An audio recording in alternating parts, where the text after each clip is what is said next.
I installed security cameras around the house after a series of small thefts in the neighborhood. I told my wife about them, of course, but she thought they were just for outside monitoring. What she didn't know was that one of the cameras inside had been reconnected after repairs. I didn't mention it because I honestly forgot, and part of me trusted her enough not to need it. But one evening, while reviewing the footage, I came across something that shattered me.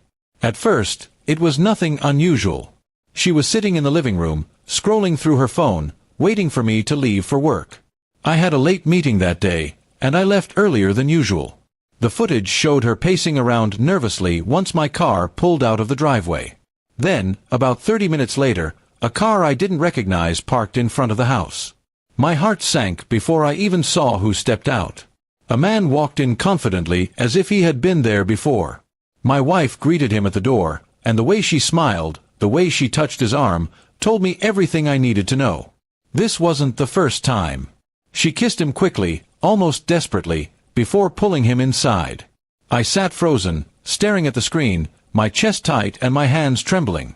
I didn't want to watch more, but I couldn't stop myself. They sat together, laughed together, and she leaned into him in ways she hadn't leaned into me in months. It wasn't just physical, it was emotional. She looked at him the way I once dreamed she'd always look at me. That hurt more than anything. I shut the laptop for a while and just sat there, trying to breathe. Questions stormed my head. How long had this been going on? Who was he? What was I supposed to do now? But then anger began to replace the numbness. I realized this wasn't just betrayal, it was a choice she made again and again, thinking I'd never know. That night, when she came home and smiled at me as if nothing had happened, I forced myself to act normal. I didn't confront her. Not yet. I needed to be careful. I wanted to know the full truth, every detail. So I kept quiet and kept watching the footage in the days that followed. Each recording broke me a little more.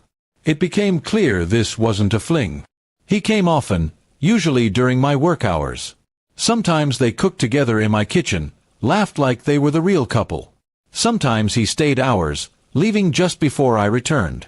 The house I paid for, the home I built for her, had become their playground. My silence became my greatest weapon. She had no idea I knew.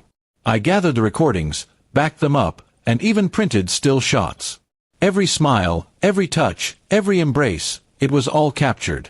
Evidence that no excuse could erase. On the outside, I pretended to be the same husband, maybe even kinder than usual. She never suspected. But inside, my heart had turned cold. I started planning, quietly, carefully, what my next move would be.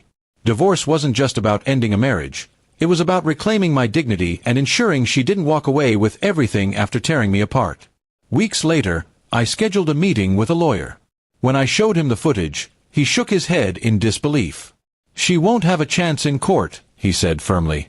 "You'll walk out of this with the house, and more." His words gave me a strength I hadn't felt in weeks. I waited for the right moment.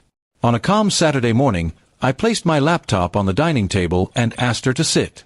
She looked confused but complied. Then I pressed play. The color drained from her face as the video began. She opened her mouth to speak, but I raised a hand to silence her. She cried, begged, and tried to explain. But the evidence spoke louder than her words. I didn't shout. I didn't curse. I just told her that I had already spoken to my lawyer and that our marriage was over. My calmness seemed to hurt her more than if I had raged. The man she thought was her secret would now be her reality, without the comfort and security of my home. She moved out within the week, taking only her clothes. The house felt quiet, but for the first time in months, I felt peace. Later, she tried to reach out, apologizing, saying it had been a mistake. But betrayal doesn't wash away with apologies. I had seen the truth with my own eyes, and that truth set me free. What shocked me wasn't just her cheating, it was how strong I became once I stopped loving someone who never truly valued me. That camera showed me pain, but it also showed me the path to freedom. And in the end, I was glad I hadn't told her it was on.